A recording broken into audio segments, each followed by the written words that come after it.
మరి దీని వెనకాల ఆంతర్యం ఏంటి? నరుని కష్టమును బట్టి ఐశ్వర్యవంతుడు కాదు, యెహోవా ఆశీర్వాదము ఐశ్వర్యం ఇచ్చును. ఈ మాట ఎంతమంది నమ్మగలుగుతారు?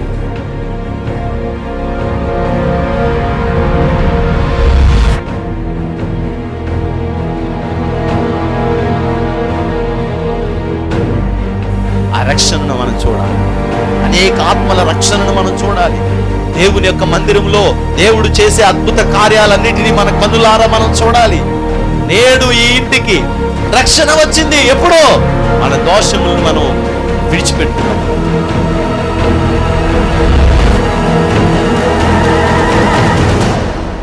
నీ పాపములు శారీరకంగా మరలా చేయకుండా సిద్ధపడి, నువ్వు ఇదిగో నా పాపాన్ని నేను వదిలిపెట్టేశాను, ఇదిగో నేను స్తుతిస్తున్నాను, నేను తప్పు చేశాను ప్రభా అని నువ్వు ఎప్పుడైతే వదిలేసి దేవుని దగ్గర ప్రార్థన చేయడం మొదలుపెడతావో, పరిశుద్ధాత్మ అగ్ని వచ్చి నిన్ను తాకి శుద్ధి చేసి ఈ పాపములో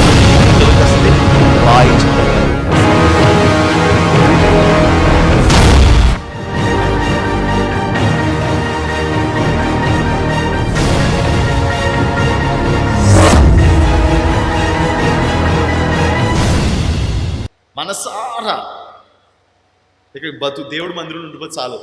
ఎందుకంటే అప్పుడు మనం అదే టాపిక్లో ఉన్నాం. ఏంటి? మందిరంలో ఉండిపోయి అనవసరం ఇంటికి వెళ్ళాల్సి వస్తుంది, ఎలా జీవితం. మందిరంలో పడి ఉంటే చాలు, వంటలు అక్కర్లేదు, కూరలు అక్కర్లేదు, చపాతీలు అక్కర్లేదు. ఇక్కడ కావాలి కానీ ఇక్కడ చేసిన పనిలా కనిపించేది కాదు. ఇంటికాడ చేస్తే ఎంత చిరాకో, కానీ దేవుడి మందిరంలో ఎంత సంతోషం. అసలు అలా ఉండిపోతే ఎంత బాగుంటుంది అనిపిస్తుంది నాకు ఒకసారి. మనం ఎందుకుంటాం? అలా ఉండిపోతే ఎంత బాగుంటుంది ఆయన సన్నిధిలో. చెప్పండి, ఎంత సంతోషంగా ఉంటుంది. మనకు ఒక ఇష్టం ఉంది, ఆయనతో ఉండిపోవాలి. దేవునికి స్తోత్రం, హల్లెలూయా. మనకు ఒక ఇష్టం ఉంది, ఆయనతో ఉండాలి, ఆయనతో బతకాలి, ఆయనతో జీవించాలి. ఈరోజు ఆకాంక్ష, నీలో ఉన్న ఆశ ఉంటుంది చూసావా? ఆశే నిన్ను దేవుని కొరకు జీవించేటట్టు చేస్తుంది.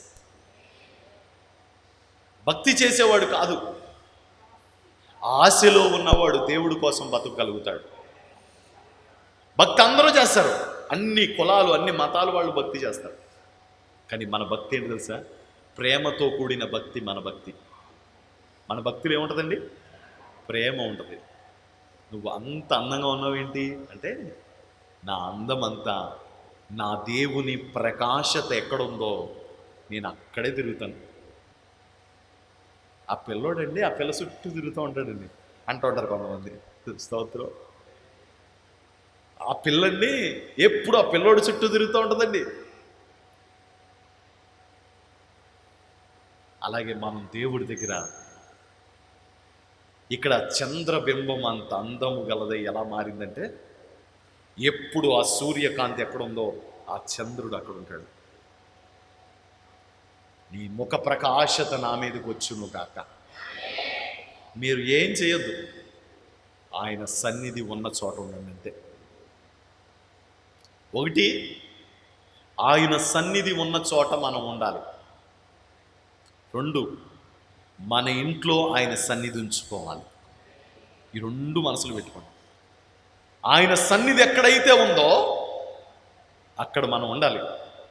రెండు, ఆ సన్నిధిని జాగ్రత్తగా ఎక్కడ తీసుకెళ్ళిపోవాలి? మన ఇంట్లో పెట్టుకోవాలి. మన ఇంట్లో ఎప్పుడు దేవుని సన్నిధి ఉంటుంది. ఆమేన్, హల్లెలూయా. మన ఇంట్లో ఎప్పుడు దేవుని సన్నిధి ఉంటుంది. మన ఇంట్లో ఎప్పుడు ప్రభువు ఉంటాడు. మన ఇంట్లో ఎప్పుడు దేవుని ప్రభావం ఉంటుంది. నీ ప్రతి క్షణం నీ గుర్తొచ్చేది ఏంటంటే, నా దేవుని ముఖ ప్రకాశత ఇక్కడ సరాసరి పడుతుంది. నేను తేజరిల్లుతూ ఉంటాను, నేను వెలుగుతూ ఉంటాను, నేను ప్రకాశిస్తూ ఉంటాను, నేను ప్రజ్వలిల్లుతూ ఉంటాను. అనేక మంది ఎదుట నేను ఆశీర్వాద సూచనగా ఉంటాను. ఎందుకో తెలుసా?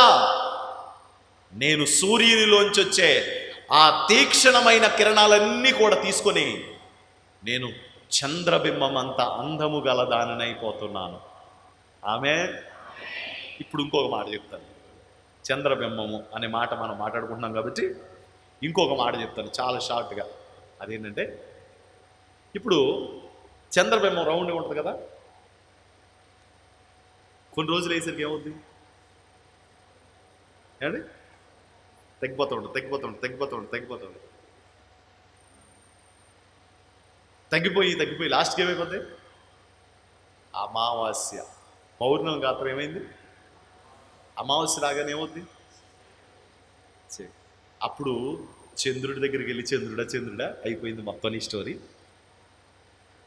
అయిపోయింది నీ జీవితం అంతమైపోయింది.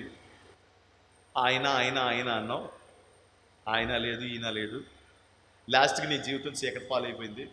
చూసేవా నీ జీవితం ఎలా అయిపోయిందంటే, అప్పుడు చంద్రుడు అంటాడు, మీరేం కంగారు పడకండి, అమావాస్య వచ్చిన తర్వాత మళ్ళీ నా జీవితంలోకి పౌర్ణం వస్తుంది, ఈ చీకటి తర్వాత మళ్ళీ నా జీవితంలోకి వెలుగు వస్తుంది, ఈ అస్తమం తర్వాత నా జీవితంలోకి మళ్ళీ ఉదయం వస్తుంది. అలాగే నేను ఈరోజు అస్తమించినట్టు, లేకపోతే తేజస్సు లేనట్టు, లేకపోతే వాడిపోయినట్టు కనబడుతున్నాను, కానీ మీరు అనుకున్నట్టు నేను వాడిపోను. ఇది నాకు పరీక్ష కాలం. మీరు చెప్పాలన్నమాట, ఏమి కాదు, ఇది నాకు పరీక్ష మాత్రమే, మళ్ళీ నేను నిండు చంద్రుడిలాగా వెలుగుతాను. గట్టిగా స్తోత్రం చెప్పండి. హల్లెలూయా. మళ్ళీ నేను సంపూర్ణంగా ప్రకాశించే రోజు వస్తుంది. మళ్ళీ నేను దగ మెరియు చంద్రకాంతిలాగా మారిపోతాను. తెలుసా, నేను అలాగే ఉండిపోతానని దేవుడు అంట్లా. మీకు కలిగే శోధనలను చూసి మీకేదో వింత సంభవించినట్టు మీరు అనుకోకండి. కొంచెము కాలము శ్రమ పడిన మీదట ఆయనే మనలందరినీ పరిపూర్ణులుగా చేసేస్తాడంట. నా అందం తగ్గిపోయింది అనుకుంటున్నారా? చచ్చా, నా ప్రార్థన జీవితం తగ్గిపోయింది అనుకుంటున్నారా? నా అభిషేకం తగ్గిపోయింది అనుకుంటున్నారా? లేదు. చంద్రుడు స్వయం ప్రకాశుడు కాదు అన్న మాట ఎంత వాస్తవమో, చంద్రుడు అమావాస్యలోనే ఉండడు అనేది కూడా అంతే వాస్తవం. మరలా సంపూర్ణమైన ప్రకాశతతో మరలా బయటకు వస్తాడు. నువ్వు కూడా అంతే. Praise the lord.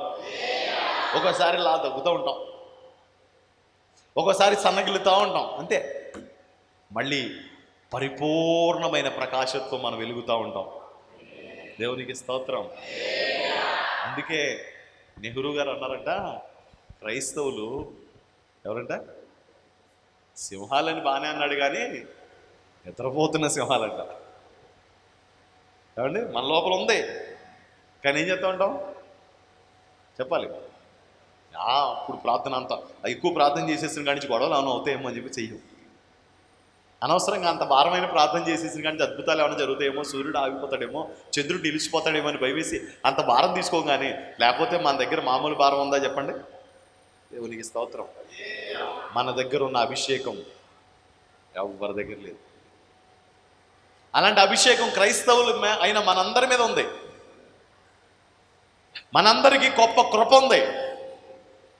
మనం సన్నగిల్లుతాం తప్ప ఆగిపోతామండి, తగ్గుతూ ఉంటాం. అప్పుడప్పుడు మనకి ఎదో జబ్బు ఏంటి, ఆయనకి పక్కగా తొలుగుతూ ఉంటాం. అప్పుడు అలా టైంలో మనం ప్రకాశించాం. మళ్ళీ దేవుడు ఏం చేస్తాడు, మనల్ని మళ్ళీ ఫుల్ఫిల్ చేస్తాడు, సంపూర్ణతలోకి తీసుకొస్తాడు. ఒక్కోసారి ఆర్థికంగా గడిపోతాం. ఎంత ఆనందమో సైతానికి తెలుసండి. మన పక్కింటి వాళ్ళకి ఎంత ఆనందమో మన పెట్టకూడగా కూలిపోయింది అనుకోండి. ఇదివరకు తెలిసేది కాదు నాకు, ఇప్పుడు తెలుస్తుంది ఎంత ఆనందం వాళ్ళకి సరైన గుణపాఠమే జరిగింది. ఎంత ఆనందం వాళ్ళకి,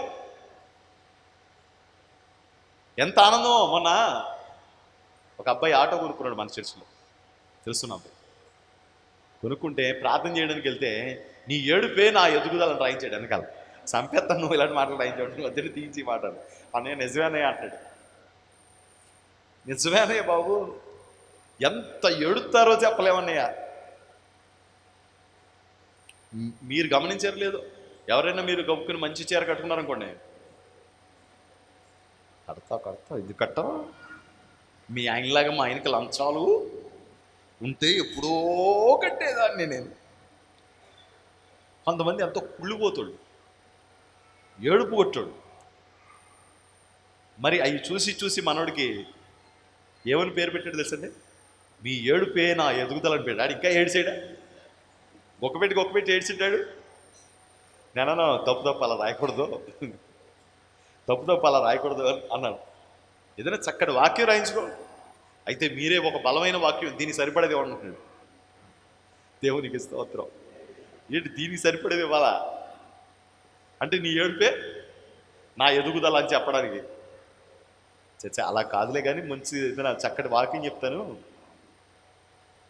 అది ఎంచుకో. ఈ దరిద్రపు మాటలను ఎందుకు? ఎంత ఏడుపోనన్నయ్య. కొంతమంది అంతే, తెల్ల బట్టలు వేసుకున్నావు అనుకోండి వాళ్ళకి కుళ్ళు, నువ్వు మంచి బట్టలు వేసుకున్నావు అనుకోండి వాళ్ళకి ఎంత ఏడుపో. ఓ బాగా తెల్ల బట్టలు వేసుకున్న వాళ్ళందరూ కోటీశ్వర్లేనా? అడిగి అదో ఒక ఏడుపు. ఎవరైనా చిన్న ఇల్లు కట్టుకున్నారనుకోండి ఏడుతాడు. ఎవరైనా చిన్న మోటార్ సైకిల్ కొనుక్కున్నాను అనుకోండి ఏడుతాడు.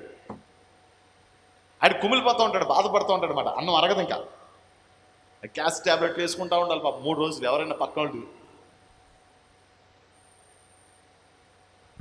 అదే మనం పడిపోయామనుకోండి, ఇంకా ఆడు ఆహా నా ధన్యత, ఓహో నా భాగ్యం, ఇంట్లో ఆరాధ్యత ఉంటాడనమాట. మన చుట్టూ ఇన్ని కళ్ళు ఉన్నాయి దేవుని పిల్లలారా. అలాంటప్పుడు నువ్వు కుమిలిపోకూడదు, ఏడవకూడదు, బాధపడకూడదు.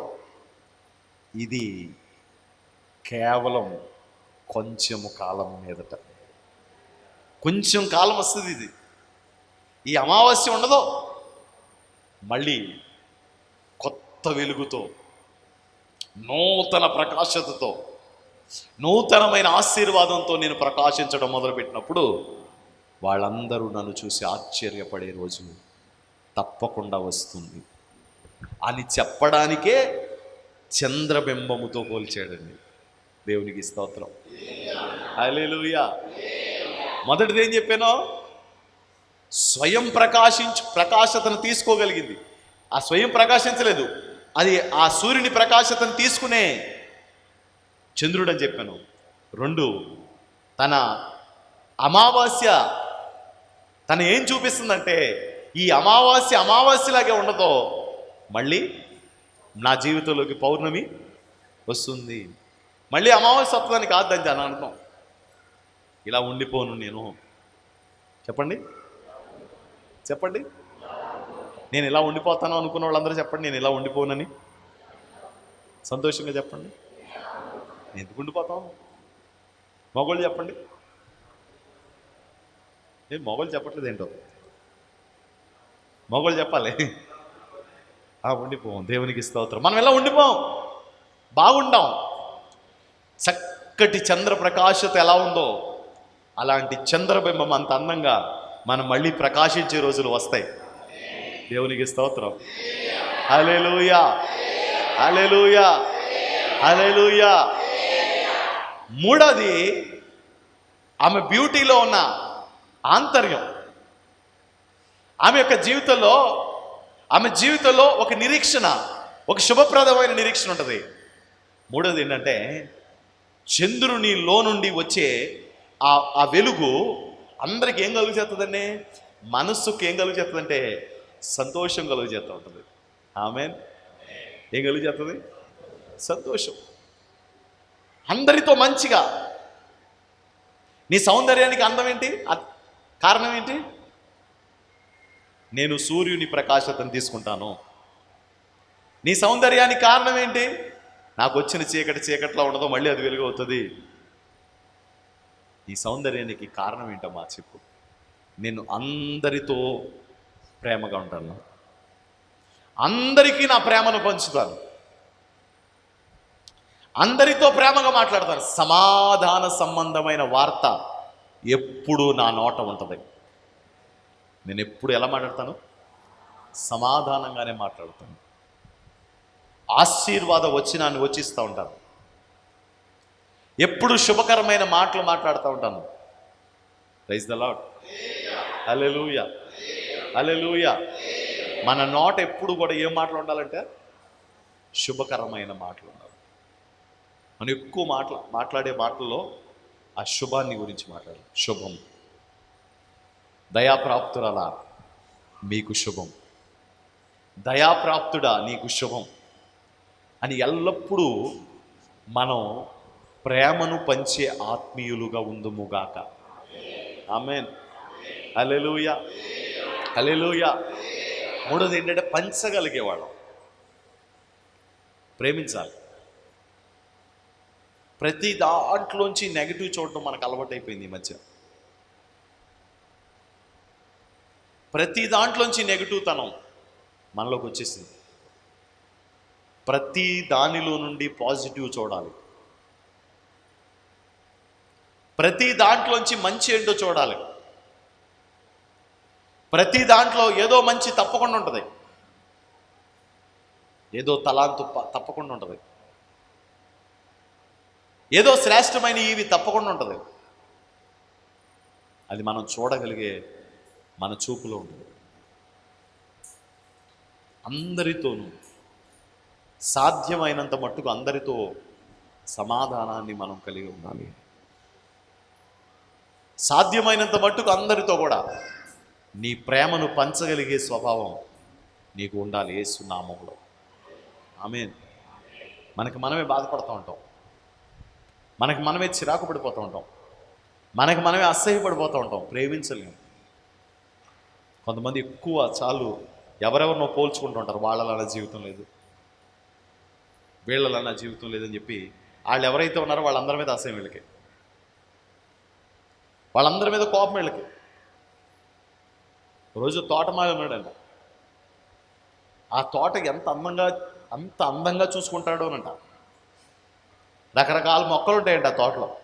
మామిడికాయ మొక్కలు ఉంటాయంట, సీతాఫల మొక్కలు ఉంటాయంట, కమలాలు ఉంటాయంట, జాంకాయ మొక్కలు ఉంటాయంట, బొబ్బస్కాయ మొక్కలు ఉంటాయంట. అన్నీ ఒక లైన్లో ఉంటాయంట.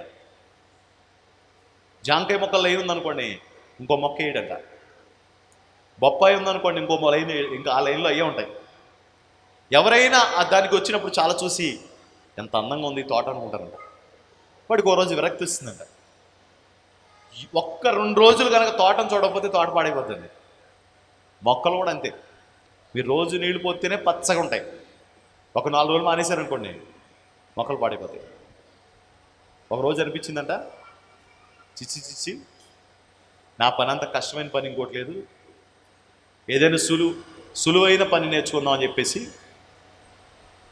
సరే వెతుక్కుందాం అని చెప్పేసి బయటికి బయలుదేరాడు. బయటికి బయలుదేరితే ఒక కీబోర్డ్ అయినా హార్మోని పెట్టేసుకుని హార్మోనితో పాటలు పాడుతున్నాడు. సామజ వరగమన వరగమన వరగమన ఓ పాట పాడేస్తాడు. ఈలోగా ఒక అతను వచ్చి ఒక 2000 ఇచ్చి, ఆచార్య గారు మీరు మా దాంట్లో ఒక సామజ వరగమ వాడాలండి అని చెప్పాడు. 5,000 చూశాడు. ఇన్ని కాయలు అమ్మితే కానీ 2000 రావట్లేదు. సామజ వరగమన అనగానే 2000 ఇచ్చాడు ఇటు అని చెప్పి అనుకుని గబగబా వెళ్ళి, ఏమండే నాకు ఈ సామజ వరగమన ఏవైతే ఉన్నాయో మొత్తం అని నేర్పిండి అన్నాడు. సరే అమ్మా, అంతకంటే భాగ్యమా, ఎంతో మంచోడివి, బొప్పాస్కాయలు ఇస్తూ ఉంటావు, జాంకాయలు ఇస్తూ ఉంటావు, కాబట్టి నేర్పుతాను రామ్మా అని చెప్పి కూర్చోబెట్టాడంట. కూర్చోబెట్టి ఆ హార్మోనియం పెట్టి పట్టుకుని మొత్తానికి మనం కూడా సారీగా పదానీసా మొదటి రోజు సారీ అంటుంటే మొత్తం చుట్టూ ఉన్న వాళ్ళ చెవుల్లో శేషం పోసినట్టు అయిపోతుందంట, యాసిడ్ పోసినట్టు అయిపోతుందంట, పరుగులు ఇట్టేస్తున్నారంట అందరూ.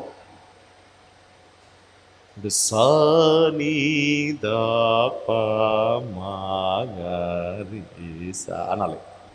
ఇంకా బేబత్సం అయిపోతుందంట. తర్వాత గా ఇంక చూడండి, ఇంక వేగ వేగలు ఎత్తిపోతుండే సారు. ఇవేంటి సార్ అన్నాడు.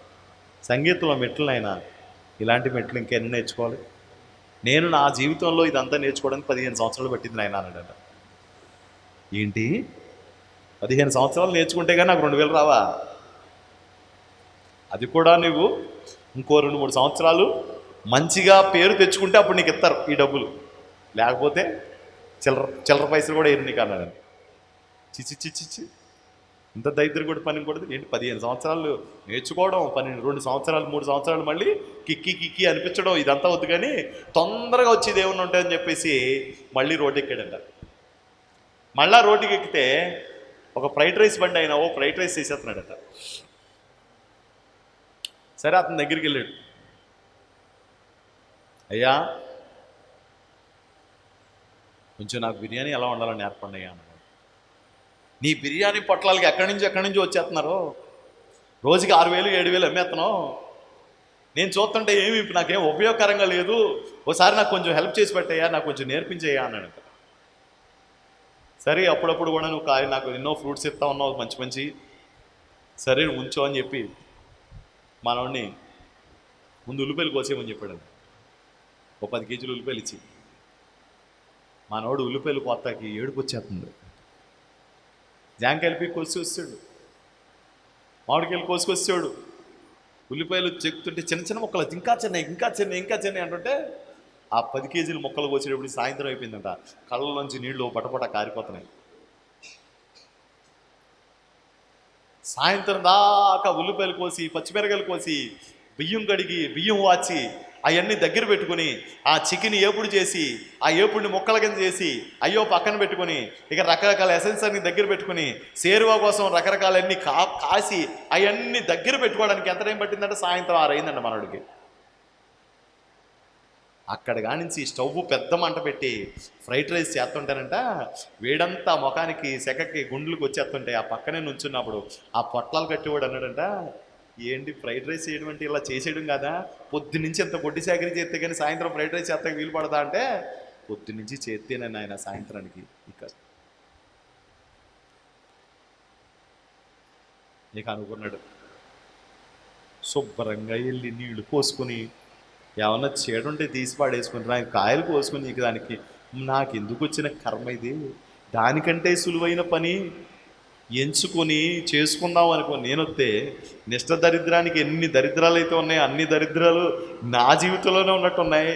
ఒళ్ళు కాలిపోతుంది, పొట్ట కాలిపోతుంది, నూనె పేలిపోయి మొహమ్మ పడిపోతుంది, కోడిగుడ్డు పేలిపోతుంది, ఎందుకు వచ్చిన దరిద్రం ఇదంతా అని చెప్పి వద్దులే అని చెప్పేసి అలా నడుచుకుంటూ వెళ్ళిపోయి అలా ఎత్తుకుతుంటే ఒక అతను బొమ్మలు గెత్తున్నాడంట. అతని దగ్గరికి వెళ్ళి సారు ఈ బొమ్మ గిత్తే ఎంత ఇస్తారన్నాడంట. ఈ బొమ్మ గిత్తే 10,000 ఇస్తారు నాయన అన్నాడంట. వీడికి మహానందం వచ్చేసిందంట. ఎన్నాళ్ళు పండింతే 10,000 వస్తాయి, అన్నిటికంటే ఇదే సుఖం, పొయ్యి కాడ లెక్కలేదు, ఉల్లిపాయలు కొయ్యక్కర్లేదు, చక్కగా బ్రష్ పెట్టుకుని తిప్పేసామంటే గిరగిరగిరలాడతా 10,000 ఇచ్చేస్తాడు అని చెప్పేసి అనుకున్నాడంట. సరే మనోడికి ఒక 4 రకాల గీతలు గీయమని అతను చెప్తేంట ఈ గీతలో సరిగ్గా గీయడానికి ఇతనికి 1 వారం రోజులు పట్టిందంట. అప్పుడు అన్నాడంట, అయ్యా ఏంటయ్యా ఇది, మరి బ్రష్లు ఎప్పుడు పట్టుకుంటే బ్రష్ పట్టుకోవడానికి నీకు 3-4 ఏళ్ళు పడతాయి. ఏంటి 3-4 ఏళ్ళు పడతా, నేను ఇలా బ్రష్ పట్టుకుని పెయింట్తో చక్కటి బొమ్మ వేయడానికి నాకు 15 ఏళ్ళు పట్టింది అన్నాడంట. అయ్యి బాబోయ్. అటు ఆడి దగ్గరికి వెళ్తే పిడీలు వాయించినట్టు ఆడు వాయించేసాడు. ఈ ఫ్రైడ్ రైస్ వాడి దగ్గరికి వెళ్తే ఈడు చూపించేశాడు చొక్కలో. 1 వారం రోజులైనా సరే ఈడు గీతలు గీయడం తప్ప నాకు ఇంకేమి నేర్పలేదు.